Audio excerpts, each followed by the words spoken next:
wanted to do something that was more realistic, where people, that get on a plane every day and are always wondering who is sitting next to me. And obviously, with the post 9/11, psychology of the world, I thought that it was a great opportunity to do something that was very mysterious. And so that's the main reason, doing a confined space, trying to get over my fear of flying, and doing something that was mysterious.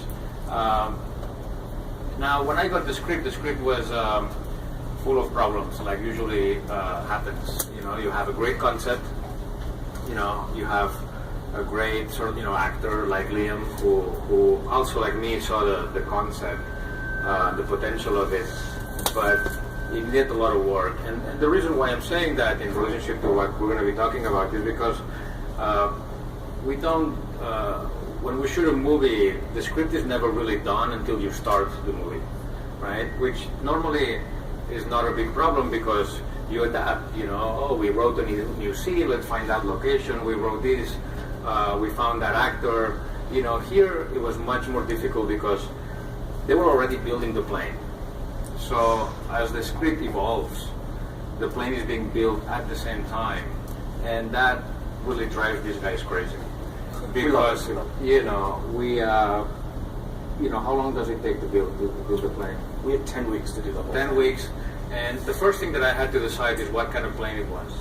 And so we landed on, what was it, like a 737? Well, we mashed it all up because it needed to kind of fulfill. It's one of the kind of complex things about designing something that people are so familiar with, like something you're sitting in now. Everyone travels in their life; they have expectations for what an airplane looks like. Yeah. But we're also building this machine that's going to serve to function the locked box mystery that Jaume was talking about. So we needed to take liberties where people are, how they are, and also to make it a dynamic space. A plane can be very literal. You walk up the aisle, you walk down the aisle.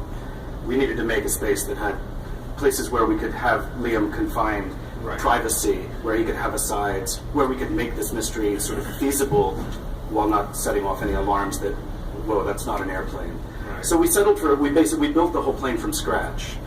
We didn't buy it, we didn't rent it, we bought parts of it, but we made something that was a combination of wide-bodied airplanes that allowed Jaume enough room to get around and also to create the camera lines that he wanted, with a major central aisle and coach and a very spread out, very sort of opulent first class that allowed for those little pockets of dialogue to happen. Yeah. So, well, what I wanted is I wanted a plane that had a business flash first, which is something that you get these days.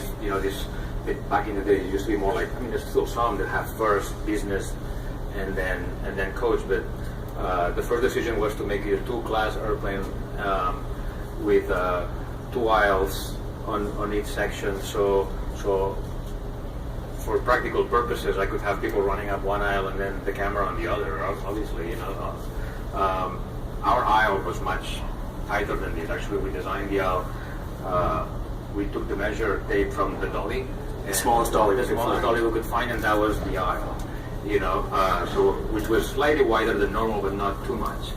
But going back to what I was saying about the script and the design of the plane and how complicated that was, you saw the movie, right? There is this one shot that we go around the plane like 3 times, right?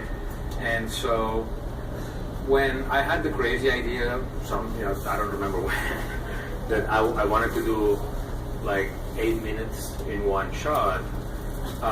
We were all very enthusiastic. Yes.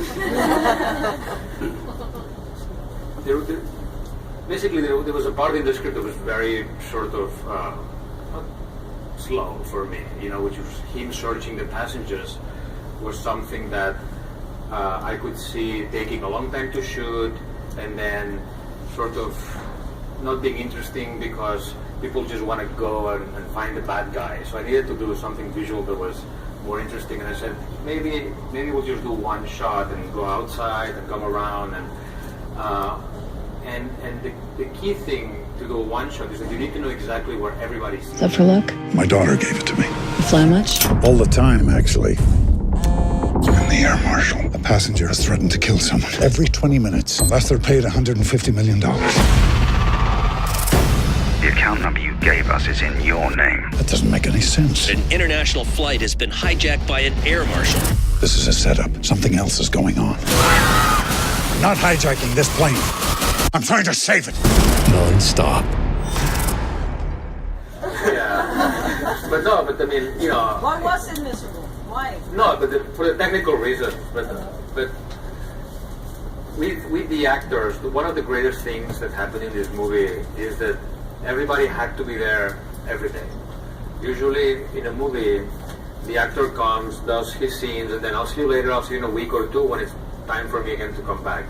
Here, everybody was there every day for 40 days, so there was a sense of a family, even between the extras, and definitely with the ensemble cast, which was large. It was like, 15 main characters, and they were hanging out with Liam and Julianne, and that really, when the cameras were not rolling, they definitely had a great time. I didn't. I was trying to figure things out. But like I said, because of the technical aspects and the fact that we were in one location, I had to shoot a lot of it out of order. Like, not out of order as you normally shoot a movie out of order, where you shoot one scene one day from the end and another day another scene from the beginning, is where you shoot a shot from the end, then a shot from another scene, then another shot. Like, nobody knew what was going on. So what was the most frustrating moment then within all those technical issues that you had? For me, the frustration was in the beginning when I realized, like in the first couple of days of shooting, one of the things that we had in the beginning is that we were hit with that storm, right? We had that storm in New York just about when we were about to start. Hurricane Sandy, right? And so we were going to start the movie at JFK, do basically the beginning of the movie and a couple of things that took place outside of the plane, the beginning and the ending, literally. We were going to do that the first week. But then the hurricane hit, and obviously JFK was collapsed. The place where we were going to shoot the ending became like a FEMA parking lot. Like all of the emergency vehicles were there. And so we had to rush and change our schedule, and we went into the plane while those guys were still finishing it, And so the first couple of days, the first 3 days were very rough because I'm used to shooting, a scene within 2 or 3 hours. And the first scene took like 6 hours to do. And then the first few days were very frustrating. Then you kind of, try to figure things out and get over it. But there was no shortcut. Usually in a movie, you can figure out a way to do things faster. Let's say that I wanted to do a crane shot, but I'm not going to have time. Let's just do it handheld. And you can save an hour. Here, it doesn't matter if you're in a crane or you're handheld, it takes the same amount of time.